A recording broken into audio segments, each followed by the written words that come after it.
අපි පහුගිය කාලේ පුරාවටම අකීකරු සිංහල පන්තියේ YouTube නාලිකාව ඔස්සේ ඔයාලට විවිධාකාර සාහිත්‍ය සහ ව්‍යාකරණ වීඩියෝ අරගෙන ආවා.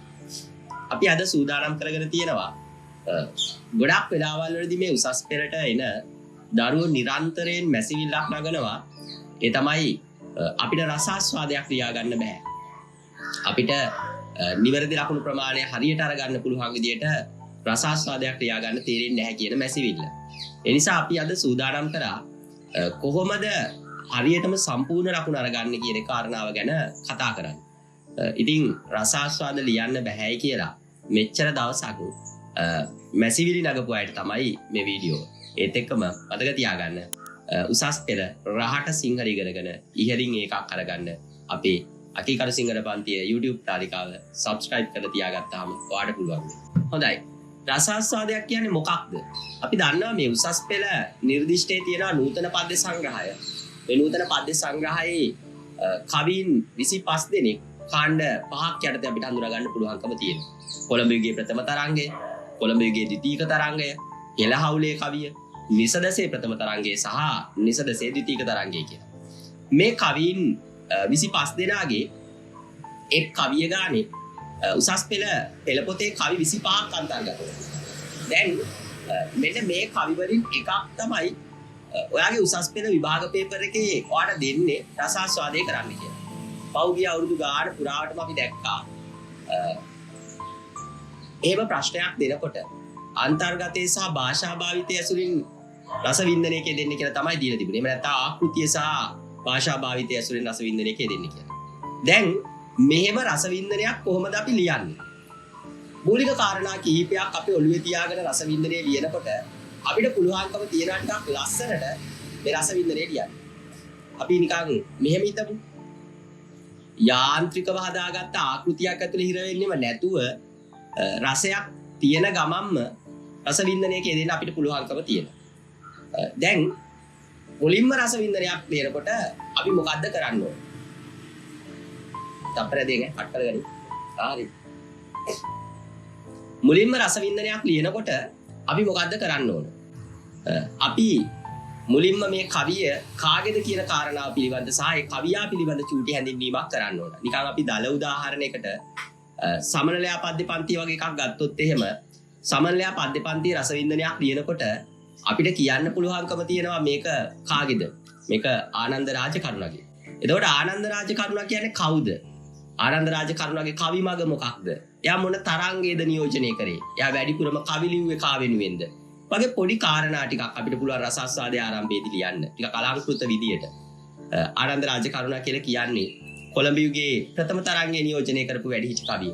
ඔහුගේ කවිවලට බොහෝමයක් වෙලාවට තේමා වෙලා තිබුණේ ළමා ලෝකය. ඉතින් ඒ වගේ කාරණා ටිකක් අරගෙන අපේ මූලික ආරම්භය ටිකක් පෝෂණය කරගන්න පුළුවන් නම් රසාස්වාදයේ පළවෙනි ඡේදේ අලංකාරව ලියා ගන්න අපිට පුළුවන්කම තියෙනවා. ඒ කියන්නේ අපි මුලින්ම ලියන්න ඕන කවියා සහ ඔහු පිළිබඳ පොඩි පසුබිම් කතලයක්. ඒක තමයි රසාස්වාදයක වැදගත් කාරණා. ඊට පස්සේ අපිට අදාළ නිර්දිෂ්ට කවියේ තේමාව මොකක්ද කියන කාරණාව ගැන අපිට රහට ලියා ගන්න පුළුවන් වෙන්න ඕන. දැන් අපි හිතමුකෝ සරල උදාහරණයක් අරගෙන මෙහෙම. ගොඩාක් දරුවෝ මේක වැරදියට තේරුම් ගන්නවා. එයාලා ඍජුව ලියනවා කවියාගේ තේමාව වන්නේ කවියාගේ වස්තු විශේෂ වන්නේ වගේ ඍජුව ලියලා දානවා. හැබැයි අපිට පුළුවන් නම් රස වින්දනයක් නිසා ඒක රහට ලියා ගන්න. නිකන් දල උදාහරණකින් අපි ගත්තොත් අපිට නිර්දිෂ්ට වෙන්නේ සමනලයා කවි පෙළ නම් අපිට ලියන්න පුළුවන්. පාන්දර සීතල අතරින් පියඹායන සමනලයෙකු දුටු දරුවෙකු තුළ ඇති වෙන ප්‍රහර්ෂාත්මක හැඟුම කවියෙහි තේමාවය වගේ හැඟීමක් අපිට ලියා ගන්න පුළුවන් නම් ඒක ටිකක් අලංකෘතයි. එහෙනම් මතක තියාගන්න අපි අර කියනවා ඍජුව අමුවට ලියන්නේ නැතුව ටිකක් ලස්සනට රසාස්වාදනීය විදියට අපිට තේමාව ලියා ගන්න පුළුවන්කම තියෙනවා. ඒක රස වින්දන එක තවත් කාරණාවක්.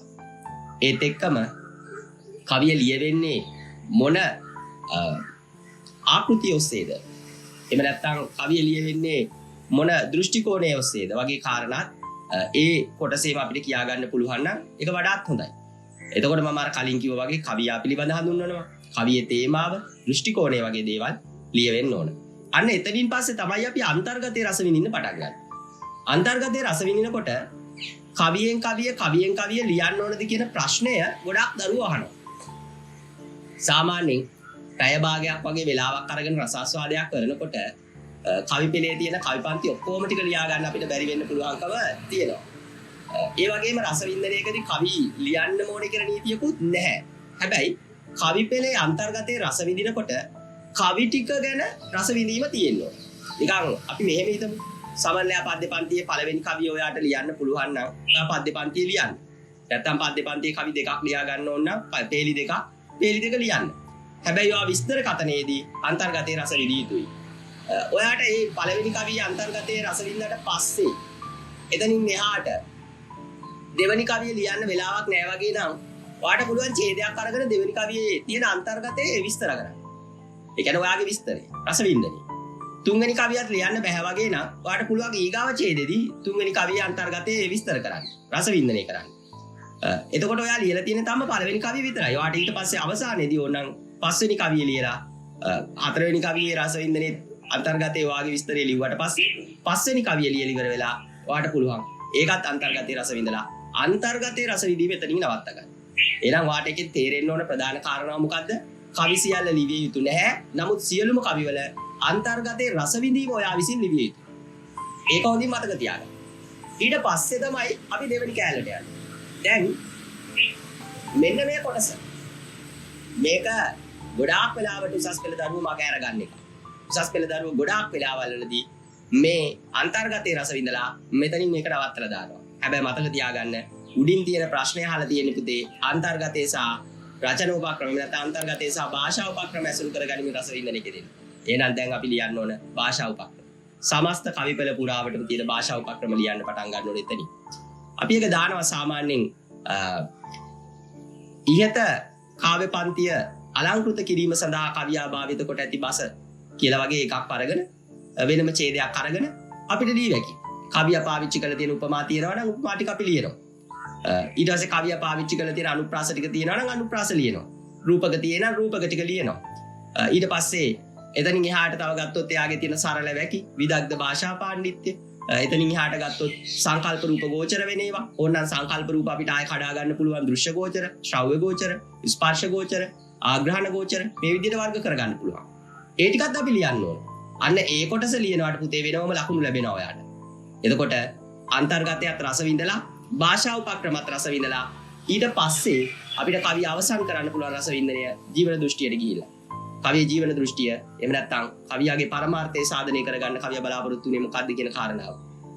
දෘෂ්ටිය. අපි කියනවා කවියෙන් මතු කරන අයිඩියොලොජි එක. අපිට දැන් සමනලයා පද්‍ය පන්තියේ නම් අපි දන්නවා බාහිර පරිසරයේ සිටින සමනලයාට ඒ වගේම සභාවක පරිසරයට සභාව සෞන්දර්යයට ආදරය කරන දරුවෙකු නිර්මාණය කිරීමේ පරමාර්ථයෙන් ජීවන දෘෂ්ටියෙන් තමයි කවියා මේ කවි පෙළ ලියලා තියෙන්නේ. අපිට ඒක කියලා කවිය අවසන් කරන්න පුළුවන්කම තියෙනවා. එහෙනම් ඔන්න ඔය විදිහට තමයි වැඩි ලකුණකට යන්න පුළුවන් රස වින්දනයක් ලියන්නේ. කාරණා ටික මතක තියාගන්න. කවියා හැඳින්වුවා. ඒ අතරේ තේමාව ලිව්වා. ආකෘතිය ලිව්වා. දෘෂ්ටි කෝණය ලිව්වා.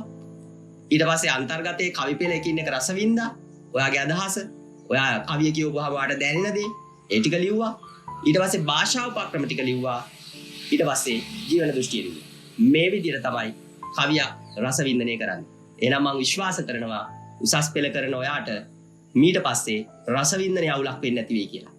අපි මේ වෙනුවෙන් ඔයාට පුංචි වැඩක් සැලසුම් කරලා තියෙනවා. ඔයාට පුළුවන් නම් නූතන පද්‍ය සංග්‍රහයේ අපේ මේ වෙනකොට වීඩියෝ අපි අප්ලෝඩ් කරලා තියෙන ඒවට ඒ වීඩියෝ එක අහලා රසාස්වාදයක් ලියන්න. පහලින් තියෙන WhatsApp නම්බර් එකට ඔයාට මැසේජ් එකක් දාලා අපේ පොදු WhatsApp සමූහයට එකතු වෙන්න පුළුවන්කම තියෙනවා. ඒ WhatsApp සමූහයේදී නිරන්තරව අපි රසවින්දන ඒ වගේම විචාර වගේ දේවල් සාකච්ඡා කරනවා. ඔයාට පුළුවන් ඔයා ලියන රසවින්දනයක් අපිට ඒ WhatsApp සමූහයට එකතු කරලා ඒක නිවැරදිද? ඒකේ තියෙන අඩුපාඩු මොනවද වගේ දේවල් බලා ගන්න. මේක ලංකාව පුරා ව්‍යාප්ත වෙලා ඉන්න අකීකරු සිංහල පන්තියේ සමාජිකයන් වෙනුවෙන් කරන වැඩ. ඔයාටත් පුළුවන් අකීකරු සිංහල පරපුරේ දරුවෙක් බවට පත් වෙලා අපිත් එක්ක මේ වැඩේ කරලා සිංහල වලට එකක් අරගන්න. ඒ ආරාධනාවත් ඔයාට කරන ගමන් අපි ඊගාව වීඩියෝ එකකින් ආයෙමත් ඉක්මනින් හම්බ වෙමු. එහෙනම් හැමෝටම සුබ වේවා.